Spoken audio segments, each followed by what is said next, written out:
Souvent, et même plutôt que des droites numériques, on trouve des bandes numériques dans les salles de classe. L'outil est un peu différent et nous allons l'étudier. Dans une bande numérique, en fait, on pourrait la construire, et en maternelle, il serait souhaitable qu'elle soit construite ainsi, avec des cubes qui vont marquer également l'aspect cardinal du nombre, donc 1, 2, 3, 4, 5. Immédiatement se pose la problématique du zéro. En maternelle, le zéro, normalement, n'a pas sa place, parce que la bande sert essentiellement à dénombrer. Effectivement, dans ce cas-là, est le 7e nombre de la bande numérique. Et donc je peux avoir ici son aspect ordinal. Si j'ajoute le 0, il y a confusion. Le 7 va devenir 8e case. Et cela pose problème. Dès le CP, le 0 va apparaître, mais a-t-il le même statut que la case du 1? Pas vraiment. Alors, pour le marquer, avec une petite ficelle ici, on peut marquer que le 0 est en fait le point de départ, là où je commence à positionner mes cubes pour construire la bande numérique. Quand j'ai là maintenant cette bande numérique construite, j'ai à la fois l'aspect ordinal du nombre. 7, c'est la 7e case. 7, c'est le 7e nombre. Il est juste après 6 et juste avant 8. Il a sa place bien attitrée. Et si je veux utiliser la bande pour travailler l'aspect cardinal du nombre, je vais éviter de compter comme ça. Parce que là encore, une confusion peut s'installer. 7, ce n'est pas la 7e case seulement ici, dans l'aspect cardinal, mais c'est le cardinal, c'est combien il y a de cubes, combien il y a de cases dans tout ce que je montre. Donc je vais, pour l'utiliser, cet aspect cardinal, dénombrer ainsi. 1, 2, 3, 4, 5, 6, 7. Voilà 7 dans son aspect cardinal. C'est 7 cubes.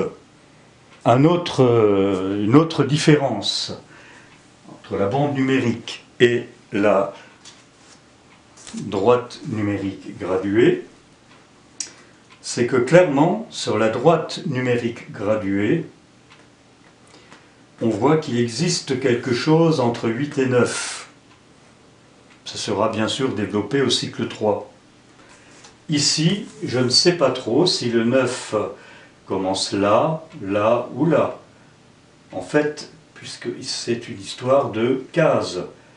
Le 9 va être la 9e case, ou alors, si je le montre comme ça dans son aspect cardinal, c'est C9 cubes. Donc normalement, il devrait se terminer là. Vous voyez un peu la confusion qui pourrait s'installer. Donc, chaque outil, bande numérique ou droite numérique, va avoir l'un ou l'autre aspect intéressant à travailler en étant conscient des difficultés que l'on peut rajouter, entre autres avec le 0. La bande numérique, c'est tout simplement l'écriture de la suite des nombres dans l'ordre où ils arrivent. C'est une suite ordonnée des nombres. Si je la regarde, simplement écrit comme ça, je vois que se développe déjà un algorithme. 1, 2, 3, 4, 5, 6, 7, 8, 9. Puis je recommence à 0. 0, 1, 2, 3, 4, 5, 6, 7, 8, 9. À quoi correspond ce petit 1 ici? L'algorithme de la suite écrite des nombres on va pouvoir dégager avec un autre matériel encore ce qu'est effectivement ce nombre. Si par exemple j'associe la droite numérique et le boulier, je vais regarder cet algorithme qui se développe. 1, 2, 3, 4, 5, 6, 7, 8, 9 et 10. À partir de 10, j'ai une dizaine. C'est ceci. Groupement de 10. Puis, j'aurai un groupement de 10 et 1, un groupement de 10 et 2, un groupement de 10, et je recommence l'algorithme jusqu'à 9.